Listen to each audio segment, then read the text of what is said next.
Bienvenidos sean a este podcast.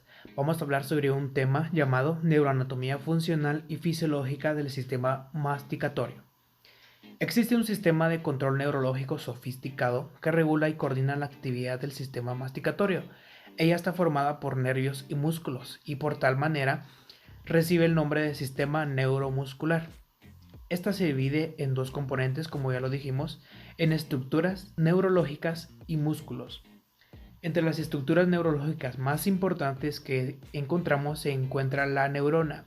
La neurona, como bien se sabe, es la unidad funcional elemental del sistema nervioso y está formada por una masa de plasma conocida como cuerpo neuronal y prolongaciones protoplasmáticas conocidas como dendritas y axones. Estas dependen del lugar en donde se encuentren. La masa de plasma puede estar localizada en la materia gris del sistema nervioso central. Cuando se localiza fuera de ella, puede formar ganglios. Cuando muchas neuronas se agrupan, forman una llamada fibra nerviosa.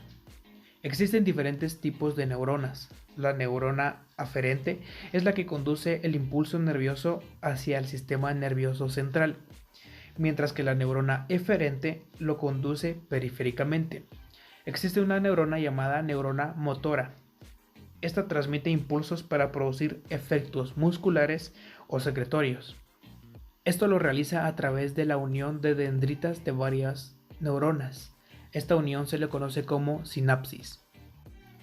Otra estructura neurológica importante son los receptores sensitivos. Son estructuras neurológicas localizadas en todos los tejidos del cuerpo. Estas proporcionan información al sistema nervioso central sobre su estado o a través de las neuronas aferentes. Existen varios tipos. Existen los exterorreceptores que se localizan en la piel y mucosa oral, los nociceptores que perciben molestias o dolor, los propioceptores que proporcionan información sobre la posición y el movimiento mandibular y estructuras asociadas, así como los interoceptores, que son los receptores que aportan la información acerca del estado de los órganos internos del cuerpo. Pero a esto surge la siguiente pregunta: ¿cómo se percibe un estímulo externo?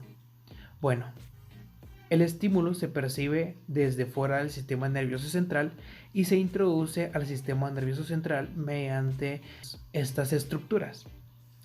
Luego se pasan a los centros superiores del tronco del encéfalo y la corteza cerebral, para luego ser recibida de nuevo a la médula espinal y a la periferia, yéndose hacia un órgano eferente para realizar una acción preestablecida.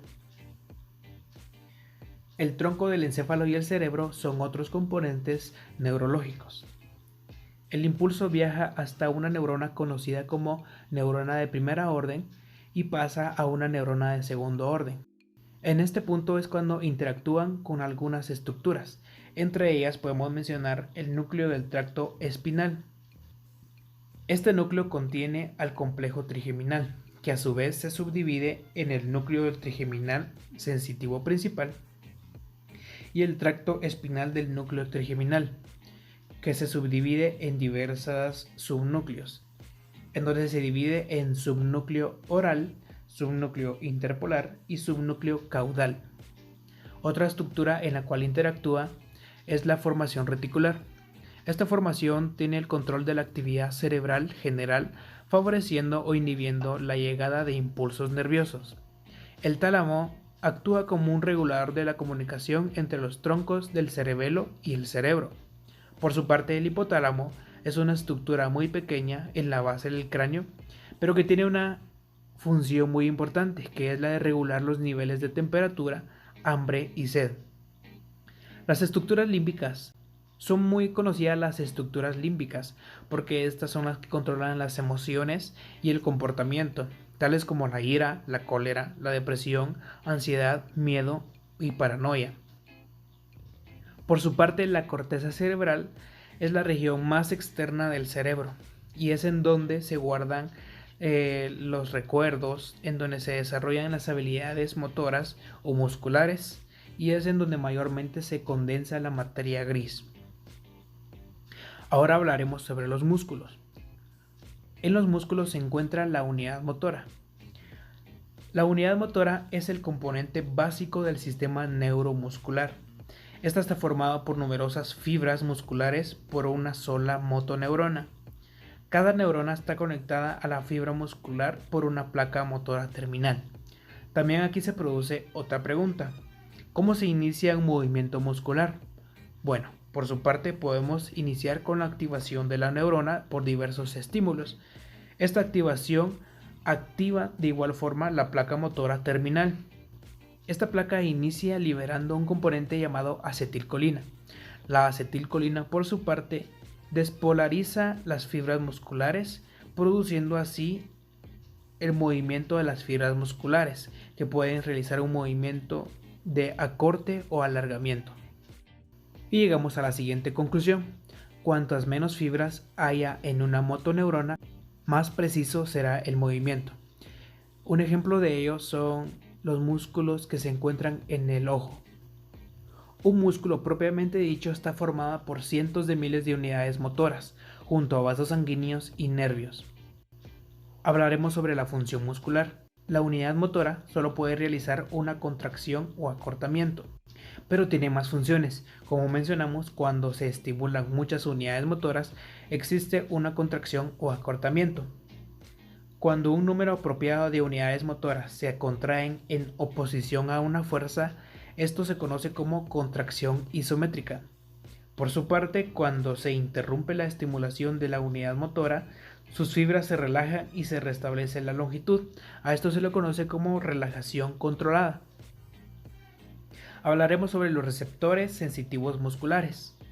El sistema masticatorio utiliza 4 tipos principales de receptores sensitivos, o también llamados propioceptores, entre ellos los husos musculares, que son un haz de fibra intrafusales rodeados por una vaina de tejido conjuntivo, los órganos tendinosos de Golgi, que intervienen en la regulación refleja, los corpúsculos de Pacini o Pacini, que funcionan percibiendo el movimiento y presión intensa, y por último los nociceptores, que son los que perciben los estímulos mecánicos exteriores, como lo pueden ser la temperatura, el dolor, el tacto, etc.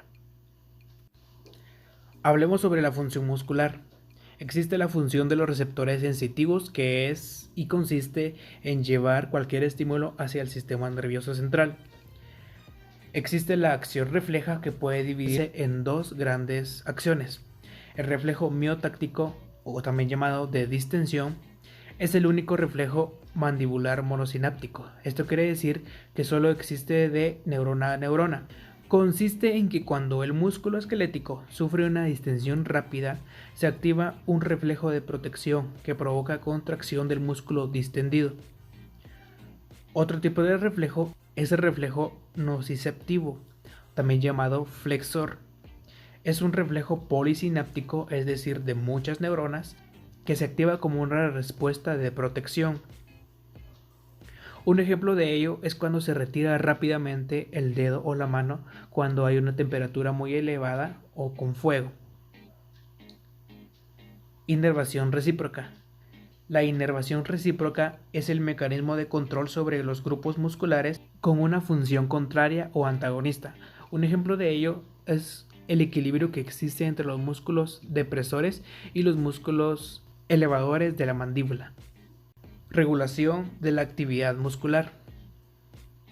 Existen algunos factores que pueden modificar el movimiento funcional mandibular. Entre ellos mencionamos a los receptores sensitivos del ligamento periodontal, al periósteo, a las articulaciones temporomandibulares, a la lengua y a los tejidos blandos.